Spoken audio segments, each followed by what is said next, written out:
Senate Republicans mounted a partisan filibuster against a very straightforward piece of legislation to help provide equal pay to women. It's shocking that my Republican colleagues believe that the Senate has no role to play in defending the rights of women. The Democratic leader has laid out a partisan agenda he seems to hope will illustrate that the Senate is somehow broken. Unsurprisingly, that gamut not only failed to pass, it failed to even unite a majority of the Senate. Apparently, when your agenda is designed to fail, regular order is just a waste of time.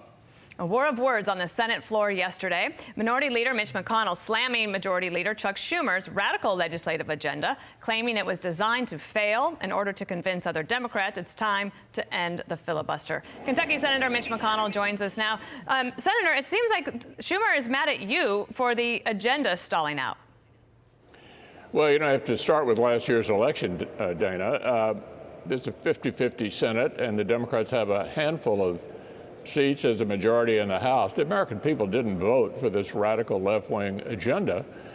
So why would we decide to pass that in a 50-50 Senate? We've done 6 major bills so far this year on a bipartisan basis, working together in committees. And now the Majority Leader has shifted to check the box month by rolling out all of these radical left-wing proposals that have no support on my side.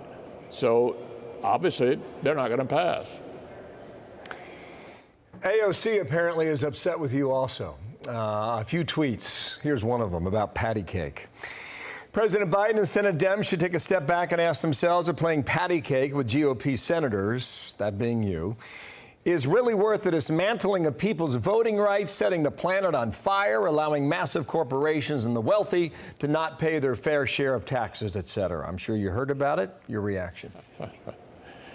Well, to satisfy that particular member of Congress, I think the Democrats would have to have 60 votes in the Senate, and all of them would have to be as far left as she is. I think her big complaint is with her own party.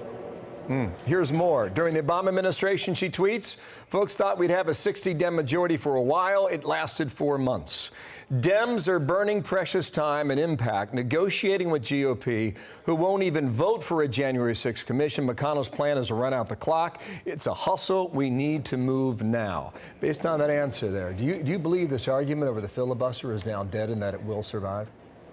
Well, I think a significant number of Democrats have indicated we're not going to change the rules of the Senate in order to advance a radical left-wing agenda that the American people didn't vote for. So when you have a 50-50 Senate, I think you need to look for things you can agree on. And as I indicated earlier, we had 6 major bills so far this year passed on a bipartisan basis where we worked together and we met in the middle. The agenda of the particular member of Congress you're referring to is not in the middle.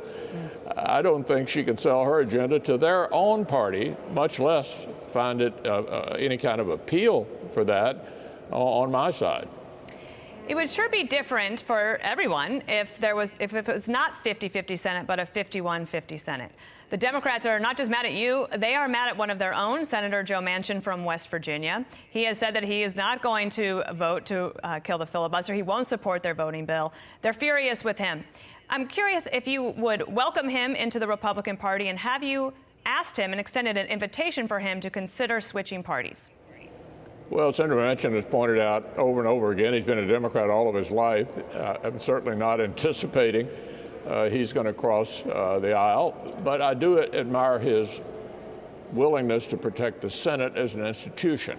The filibuster is not so much about a particular issue as it is about the Senate as an institution.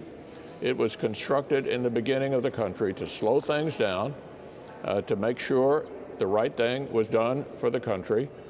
And of course, it takes 60 votes, not just 51, to advance an agenda in the Senate. The reason for that is you have to have broad bipartisan support in order to get over the 60-vote threshold. That is the essence of the Senate. And so I admire the Democratic senators who believe the institution of the Senate is important and they're willing to protect it. Senator, I keep coming back to a comment that the former Speaker John Boehner made to us about 2 weeks ago. He says the best chance that Democrats have of passing anything is to get Republican support. And I don't know if that's going to happen or not.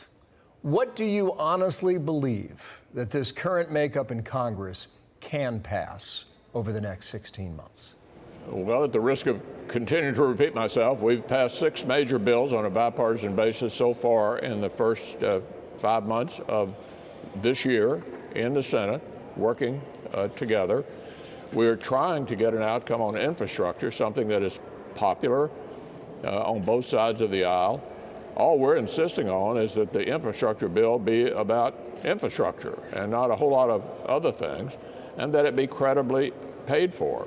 And we're continuing to engage in discussions, members of mine, with each other across the aisle and with the administration. And we haven't given up hope that we'll be able to reach a deal on something really important for the country that we really need to accomplish, and that is a major infrastructure bill, and it'll have to be done on a bipartisan basis. That particular member of Congress you're referring to would like for it to be sort of a Green New Deal infrastructure package. I don't think that's going to fly in the Senate. Well, coming from Louisville, Kentucky, you know about odds at Churchill Downs right down the road. Well, what are the odds that this gets done?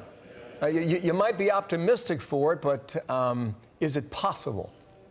Yeah, I think it's clearly possible. We haven't given up on reaching an agreement on infrastructure. There is a core group in the Senate consisting of both Democrats and Republicans who continue to work together, and we haven't given up. I think it's an important thing for the country, but it needs to be crafted in such a way that it's actually about infrastructure. We're not willing to go back and reopen the 2017 tax bill, which produced remarkable prosperity up until February of 2020, right before the pandemic hit. But there are other ways to credibly pay for a major infrastructure bill, and I think there's a good chance we can get there. Final question for you. National Journal columnist Josh Kroshar writing about the election to come in 2022, where you will have many of your senators up for grabs, and some of these states are going to be very tough. And his title of his article is "Trump is sabotaging the GOP's Senate prospects. The former president's growing involvement in primaries is jeopardizing Republican chances of winning back the majority." You know what that was like back during the Obama years, when some intra-party infighting really caused a problem in like a Delaware or a Nevada Senate races that you could have won. How do you plan to deal with that this time around? Well, that was a problem in 2010 and 2012. There's no indication it'll be a problem in 22. I do think the big issue in 22 is not going to be about the past. It's going to be about the future, and that the future is this administration in office now. Look what they're doing to the economy. The inflation hit 5% in today's report. That's the highest since the financial distress back in 2009. So they're doing a lot of damage to the economy. I think what's going on now and what they prescribe for the future is what will be on the ballot in November of 22. If you look at the history of first midterm elections after a new administration, the picture looks pretty good for Senate and House Republicans. And will you end up with the candidates that you want in 2022? I do believe we will, yes. Will you welcome the former president's involvement in the midterm? Well, he has his own agenda, and my view is we're going to focus on this administration and the future, what they're trying to do to the country, and make it a referendum in the fall of 22 on how people feel about this new government they narrowly elected, while they continue to 50-50 Senate and a close score over in the House. All right, well, we should let you get back to fighting on the Senate floor. Thank you so much for being with us, sir. We'll talk again. Okay, thank you.